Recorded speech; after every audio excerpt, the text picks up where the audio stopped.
तो यार एआई आने के बाद ना आपको पता ही होगा, ब्लॉगिंग हो, कंटेंट क्रिएशन हो, या अपनी पर्सनल लाइफ हो, डे टू डे लाइफ हो ना, सब कुछ जो है वो बदल रहा है धीमे धीमे। देख रहे होगे ना, नहीं देख रहे हो, दिखाई तो दे रहा होगा ना कि यार क्या कुछ बदल रहा है। ब्लॉगिंग फील्ड की चलो बात कर लेते हैं कि ब्लॉगिंग में क्या बदल रहा है। याद है ना पुराने दिन, जब हम एक आर्टिकल लिखने में हमको हफ्तों लग जाता था, कीवर्ड रिसर्च करने में हमें महीनों लग जाते थे। बट ये चीज़ जो है ना, एआई वगैरह ने अभी बहुत ज़्यादा आसान कर दी है। मैंने तो यार अभी जो कुछ लोगों को लाइव में लिया था, उसमें तो कुछ लोगों ने जो ये टूल वूल वेबसाइट के आइडिया है ना, वो एआई से ही निकलवा लिए। प्रॉम्प्ट दे करके एआई से ही टूल वेबसाइट के आइडिया निकाल लिए और काफ़ी अच्छे तरीके से वो वर्क कर रहे हैं। तो अब मानो या ना मानो यार, एआई तो आपको जो है वो यूज़ करना सीखना ही पड़ेगा। नहीं सीखोगे तो दुनिया निकल जाएगी आगे, आप हो जाओगे पीछे।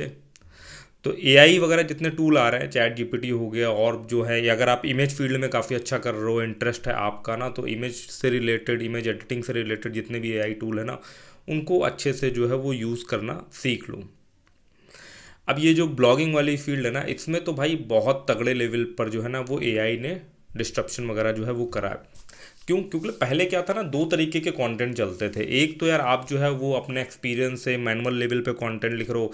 दूसरा क्या होता था कि हम किसी दूसरे की वेबसाइट से स्क्रैप करके कंटेंट निकाल लेते थे। हालांकि एआई भी यही कर रहा है, जो इंटरनेट में कंटेंट अवेलेबल है उनको स्क्रैप करके फिर उससे समझ करके एक यूनिक कंटेंट, अपना एक पर्सपेक्टिव निकाल करके जो है वो बनाता है। तो एक स्टेप ऊपर है। हम जब स्क्रैपिंग वगैरह करते थे ना, तो स्क्रैप करके कंटेंट सीधे एज इट इज थोड़ा सा डिज़ाइन लेवल पर चेंजेस करके अपनी वेबसाइट पर जो है वो प्रेजेंट कर देते थे। बट एआई में क्या होता है ना कि उसी कंटेंट को इस्तेमाल करके एक यूनिक फ्लेवर दे करके जो है वो कंटेंट वगैरह जो है वो बन जाता है। अब इसको लेकर के कई सारे मार्केट में मिथ भी है, चीज़ें भी है। जैसे कि एआई कंटेंट को यार गूगल जो है वो पेनलाइज कर देता है, बट अगर मोटा मोटा देखा जाए तो गूगल ने ये चीज़ को स्ट्रेट फॉरवर्ड कहीं पे कहा नहीं है। ठीक है। और जो लोग सब्जेक्ट मैटर एक्सपर्ट हैं, वो लोग ना बहुत ही गजब का कंटेंट जो है वो एआई से लिखवा सकते हैं। सब्जेक्ट मैटर एक्सपर्ट मतलब, जैसे आप मान लो मुझे कोडिंग का अच्छा आइडिया है, ठीक है ना, तो मैं समझता हूँ कि यार मुझे एक टूल वेबसाइट अगर बनानी है तो मुझे कैसे इनपुट बॉक्स चाहिए होंगे, उसकी फंक्शनैलिटी क्या रहेगी, उसके रिजल्ट में मुझे क्या क्या चीज़ें चाहिए होंगी। मतलब मैं इस चीज़ का सब्जेक्ट मैटर एक्सपर्ट हो गया, तो मैं बेटर तरीके से, जितना बेटर तरीके से एआई को एक्सप्लेन करूँगा, उतना ही बेटर तरीके से वो मुझे कोड जनरेट करके देगा। मैंने कई बार प्रैक्टिकली आपको ये चीज़ें जो है वो दिखाई हुई है। ठीक है। तो ये क्या कर रहा है यार, अगर मैं सिर्फ अपने पर्सनल लेवल पे बात करूं तो भाई मेरा तो 70-80% जो है वो काम आसान हो रहा है। जो फंक्शनैलिटी, जो एक तरीके से कह सकते थे ना यार कि उसको टेस्ट करने में, फंक्शनैलिटी टेस्ट करने में, कोई एक प्रोसीजर बनाने में, कोई एक एल्गोरिदम बनाने में जो बहुत ज़्यादा समय लगता था। फॉर एग्जांपल के लिए मैं एक एग्जांपल ही लेता हूँ। जैसे हमने एक S I P calculator tool की जो है वेबसाइट वगैरह बनाई थी। तो जब हम S I P calculator tool की वेबसाइट बना रहे हैं तो उसका क्या कैलकुलेशन है, किस तरीके से एस आई पी कैलकुलेट होगी, उसका फॉर्मूला क्या है, उसको बनाने में, उसमें वैल्यूज़ पुट करने में और उसका रिजल्ट को वेरीफाई करने में, ठीक है ना, उसका कोड लिखने में काफ़ी टाइम लगता है। बट ये भाई हमें जो है वो सेकंडों में कोड लिख करके दे देता है। तो यहाँ पर जो है वो टाइम बच रहा है। इसलिए इसको इफेक्टिवली यूज़ करना चाहिए। और ब्लॉगिंग फील्ड में इस एआई ने जो है वो बहुत तगड़े लेवल पर डिस्टर्ब करा हुआ है। और बहुत सारे लोगों ने एआई से कंटेंट जनरेट करवा करके ऑटोमेशन लेवल पर भी जो है ना बहुत सारा कंटेंट वगैरह जो है वो जनरेट करवा रहे हैं। अब रिजल्ट मिल रहा है नहीं मिल रहा है, इसके तो भाई देखो क्या है ना यार, सही बताऊं तो आप बिल्कुल निगलेक्ट भी नहीं कर सकते ये बात को, क्योंकि बहुत सारे लोगों ने तो स्ट्रेट फॉरवर्ड निगलेक्ट कर दिया कि भाई एआई के कंटेंट से आप लिखोगे तो भाई बिल्कुल भी नहीं रैंक करेगा। बट यार अगर मैं मोटा मोटा बात करूं तो जो अभी एआई के आने के बाद कुछ लोगों से मेरी बात हुई, मैंने समझा, कुछ लोगों ने अपना डिस्कवर का एक्सपीरियंस शेयर करा, कुछ लोगों ने अपना एक्सपायर डोमेन का एक्सपीरियंस शेयर करा, ये कैसे वो एआई को इफेक्टिवली यूज़ कर रहे हैं और एक्सपायर डोमेन पर कंटेंट डाल रहे हैं और भाई गूगल में रैंक कर रहा है। हालांकि स्पैन कम रहता है, बट आप सोचो ना यार कि एक एक्सपायर डोमेन है, आपको ही पता है कि यार 2 महीने चलने वाला है, तो आप कितने सारे राइटर हायर करके कितना फास्ट काम करवा पाओगे। उससे बेटर है कि एक बढ़िया से प्रॉम्प्ट लिखे गए, राइटर को जो है वो समझा दिया गया कि भाई ऐसे ऐसे प्रॉम्प्ट लिख करके जनरेट करके कंटेंट डालना, 2 महीने के लिए एक्सपायर डोमेन चलेगा और भाई इससे जो है वो रिजल्ट निकल आता है। डिस्कवर में भी सेम यही कॉन्सेप्ट चलता है। लॉन्ग टर्म तक बेसिस पे अगर देखें तो डिस्कवर में कई बार साइट नहीं रह पाती है, तो भी वो क्या करते हैं ना, क्लिक बेट लेवल पर कंटेंट जो है वो एआई से जनरेट कराते हैं या रीराइट करवाते हैं। जॉब वाली वेबसाइट में बहुत सारा ऐसा कंटेंट रहता है जो किसी कॉम्पिटिटर वाली साइट ने जॉब को पोस्ट करा, आप लेते हो, आप एआई से रीराइट करवाते हो, और क्योंकि आपका वेबसाइट जो है ना वो डिस्कवर में जा रहा था, तो आप जो है वो कंटेंट लिखवा करके पुश नोटिफिकेशन से थोड़े से यूज़र भेज दिए, और उसके बाद जो है वो भाई डिस्कवर पे भी जाने लगता है। तो इफ़ेक्टिवली अगर देखा जाए तो जो लोग ना स्मार्टली एआई के साथ प्ले कर रहे हैं ना, वो लोग यार रिजल्ट जो है वो एआई से निकाल रहे हैं, ठीक है ना। और जो लोग यार बहुत ही बेसिक लेवल की चीज़ें कर रहे हैं ना, कि एआई को यूज़ करा, ऐसे कंटेंट लिखवाया, डाल दिया गूगल पे, फिर सर्च के भरोसे बैठे हुए हैं कि गूगल।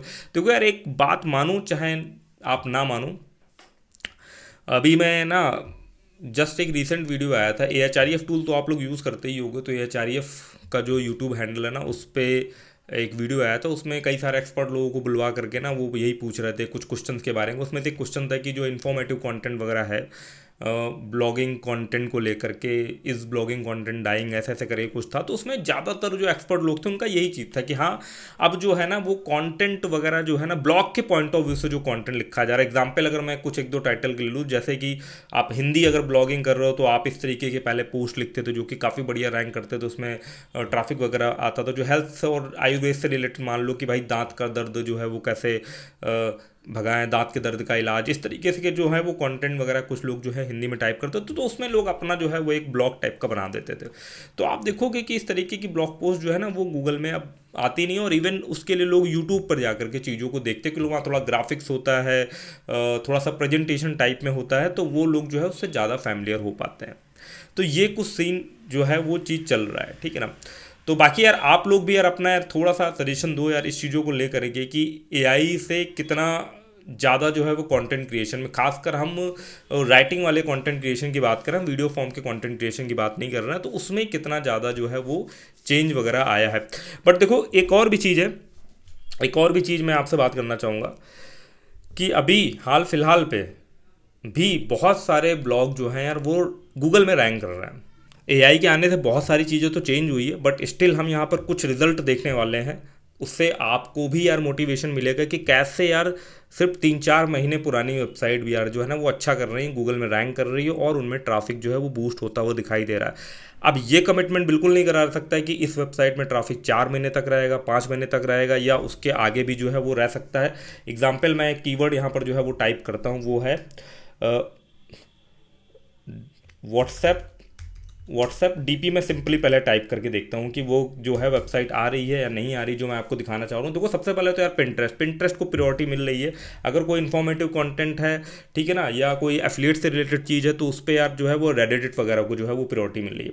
अगर मैं यहाँ पर आऊँ तो अभी तो यहाँ पर मुझे व्हाट्सएप डीपी पे जो है वो कुछ भी नहीं मिल रहा, बट अगर यहीं पर मैं एक लगा दूँ सैड व्हाट्सएप डीपी, तो जब हम यहाँ पे जाते हैं सैड व्हाट्सएप डीपी पे, तो आप यहाँ 3rd नंबर पर नोटिस करो यार एक वेबसाइट आ रही है, ठीक है। मैं ऐसे ही देख रहा था, जबकि यार ये टॉपिक ऐसे हैं, ये डीपी व्हाट्सएप डीपी यार, जो जब हम ब्लॉगिंग में आए थे ना तब भी ये व्हाट्सएप स्टेटस ये सब चीज़ें चल रही थी, तो इनमें भी वेबसाइट पर नए नए ब्लॉग को, जब ये जो आपका गूगल का अपडेट आता है ना, इसमें एक पॉजिटिव चीज़ यही हो जाती है कई बार कि जो यार फ्रेश स्टार्ट ब्लॉग होते हैं कई बार उनको भी प्रायोरिटी मिल जा रही है। मतलब हम तो यही बात करते थे कि ब्लॉग की अथॉरिटी बनाओ, ये सारी चीज़ें करो, बट जो कुछ कॉम्पिटेटिव कीवर्ड है उसमें देखो आपके सामने प्रैक्टिकल एग्जांपल है, मैं दिखा रहा हूँ यहाँ पर, ये देखो डीपी सैड। अब ये कब तक रहेगी वेबसाइट, नहीं रहेगी यार, वो एक बात का मुद्दा है, बट देखो इसके 2 पेजेस सैड व्हाट्सएप डीपी पर, इसके 2 पेजेस यहाँ पर जो है वो रैंक कर रहे हैं। अब इसका बेनिफिट क्या होगा, भले ही 1 महीने रहे, 2 महीने 3 महीने रैंक रहे, इसका बेनिफिट क्या होगा कि इसमें एक ऑडियंस आ रही है, ठीक है ना। अब ऑडियंस अगर कैप्चर करी जाए, ऑडियंस ऐसे ही कैप्चर करी जाती है। अगर एग्जांपल के तौर पे मैं यहाँ पर जाऊँ तो इस वेबसाइट पर देखो जाके, इसमें कुछ नहीं है यार, कंटेंट के नाम पर इसमें कुछ है ही नहीं। देखो एडसेंस अप्रूवल भी इस पर हो रखा है, दिख रहा है ना बॉटम में आपको, यहाँ पर जो है वो एडसेंस अप्रूवल वगैरह भी जो है वो हो रखा हुआ है। अब एडसेंस को यहाँ पर हम करते हैं बंद, और मैं किसी पर जो है ना यहाँ पे क्लिक करता हूँ, फॉर एग्जांपल के लिए इमेज पर। अब आप देखो इसके अंदर ना यहाँ पर कोई भी कंटेंट वगैरह जो है वो नहीं लिखा हुआ है। तो पहली चीज़ तो आप ये देखो यार कि एक कंटेंट लेस वेबसाइट पर भी एडसेंस अप्रूवल लोगों को मिल रहा है, ठीक है, ये देखो है ना यहाँ पर। अब इसकी वेबसाइट देखो, कुछ कंटेंट नहीं है यार, बस इमेज लोड हो रही है यार, वर्डप्रेस पे ही नॉर्मल जो है वो बना हुआ है, सिंपल सी चीज़ है। एक case study point of view से भी समझ लो, एआई के आने से चीज़ें तो बहुत सारी चेंज हो ही रही है, तो उसको इफेक्टिव लेवल पर जो है वो यूज़ करो, ठीक है ना। वो एआई तो हमें यूज़ करना ही करना है, बट यहाँ पर जो है मैं एग्जांपल दिखा रहा हूँ कि अभी भी कुछ कुछ पॉसिबिलिटी, एक मोटिवेशन के पॉइंट ऑफ व्यू से आप लो कि ये भी पॉसिबिलिटी दिख रही है कि नए नए डोमेन को भी प्रायोरिटी मिल रही है। अब देखो उसने क्या करा है, एक EMD डोमेन ले लिया DP सैड नाम से। अब इस पर्टिकुलर चीज़ के लिए इसका डोमेन यहाँ पर रैंक कर रहा है, कुछ ट्रैफिक, भाई ये मतलब काफ़ी ज़्यादा सर्च वाला टर्म है ना, तो इसमें बस सीधे यहाँ पर डाउनलोड पे क्लिक करेंगे, फ़ोटो जो है वो डाउनलोड हो जाएगी। अब अगर मैं यहाँ पर दिखाऊँ जा कर के गो डैडी हु इज़ है dpsad.in, dpsad.in को जो है वो हमने सर्च मारा। अब जब आप यहाँ पर नोटिस करोगे तो आपको ये साफ साफ यहाँ पर दिखाई दे रहा है कि ये जो डोमेन है ना, ये रजिस्टर हुआ था मार्च में, ठीक है ना। तो 5-6 महीने में ये डोमेन जो है वो रैंक करने लगा। मतलब ऐसा नहीं है कि कोई डोमेन लिया उसकी बहुत अथॉरिटी बनाई। देखो एक कॉन्सेप्ट तो वैसे ही चल रहा है, बट देखो यहाँ पर क्या है, यहाँ पर जो मुझे समझ में आ रहा है, बाकी अपना भी एक्सपीरियंस शेयर करना, यहाँ मुझे समझ में आ रहा है कि इस पे देखो एक कीवर्ड को पकड़ा है और उसी से रिलेटेड सिर्फ सैड DP वाली ही सारी यहाँ पर फोटोज जो है डाली जा रही है। और देखो उससे रिलेटेड देखो sad DP for girls, sad DP for boys, sad DP WhatsApp, और ये देखो ठीक है एलोन DP, वो भी थोड़ा साइड के ही पॉइंट ऑफ व्यू से आ गया। तो इस तरीके का जो है करके इस पे जो है वो यार ये जो है ना एक एक keyword specific point of view से इसकी डोमेन लेवल पर जो है वो अथॉरिटी वगैरह बिल्ड हो रही है, ठीक है। तो ये भी यार चीज़ें जो है वो यार सॉलिड तरीके से चल रही है, तो इसको एज अ केस स्टडी के पॉइंट ऑफ व्यू से ले सकते हो।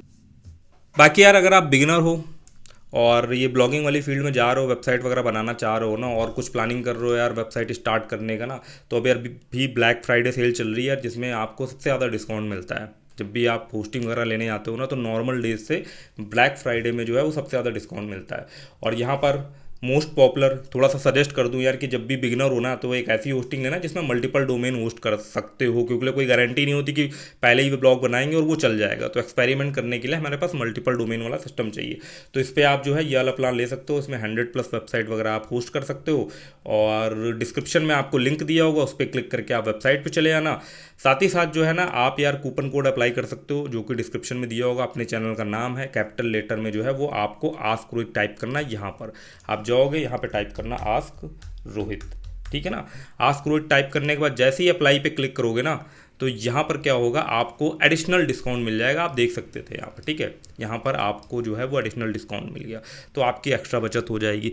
प्लस और क्या बेनिफिट यार मैं प्रोवाइड करूँगा, क्योंकि भाई हमारे चैनल से हमारे को जब आप डिस्क्रिप्शन में दिए गए लिंक से होस्टिंग लेते हो, तो मेरे को एक सेट ऑफ कमीशन आता है, ठीक है। उस कमीशन के बेसिस में मैं आपको क्या ऑफर करूँगा, मैं आपको ऑफर करूँगा यार कि मैंने काफ़ी सारी टूल वेबसाइट की स्क्रिप्ट वगैरह बना रखी है, सीरीज़ वगैरह भी चला रहा था, तो वो सारी प्रीमियम टूल वेबसाइट की स्क्रिप्ट जो है वो आपके साथ शेयर कर दूंगा। इन फ्यूचर आगे और भी स्क्रिप्ट आती रहेंगी, तो वो भी उस सीट में आपको मिलती चली जाएगी, ठीक है। और बाकी अब यार नेक्स्ट जो मेरा एक AI टूल बनाने का बहुत जल्द मैं ट्यूटोरियल लेकर के आऊँगा ना, तो वो भी सब स्क्रिप्ट जो है यार वो जो प्रीमियम टाइप के लोग होंगे जिन्होंने डिस्क्रिप्शन से होस्टिंग ली है, चैनल ज्वाइन कर रखा है, उनके साथ यार वो जो मैं स्क्रिप्ट वगैरह जो है वो मैं शेयर करता हूँ, तो वो एडिशनली मिलेगा। प्लस इनवाइस आप मुझे मेल करना, ठीक है। इनवाइस वेरीफाई करने के बाद जैसे ही सारी चीज़ें वेरीफाई हो जाएगी, उसके बाद जो है वो आप प्लस स्क्रिप्ट वगैरह तो मिल ही रही है, उसके बाद जो है वो आप 20 मिनट मेरे साथ जो है वो आप गूगल मीट के थ्रू या इंस्टाग्राम कॉल के थ्रू जो है वो एक कंसल्टेंसी टाइप में जो है वो आप मेरे से बात कर सकते हो। मैं आपका ब्लॉगिंग जर्नी स्टार्ट होने में या जो भी आपकी कन्फ्यूज़न हो उसको यार जो है वो फिल आउट करने में जो है वो हेल्प करूँगा, ठीक। तो चलो यार यहीं तक जो है वो यार आज का वीडियो रखते हैं यार, मिलते हैं नेक्स्ट वीडियो में, तब तक के लिए धन्यवाद।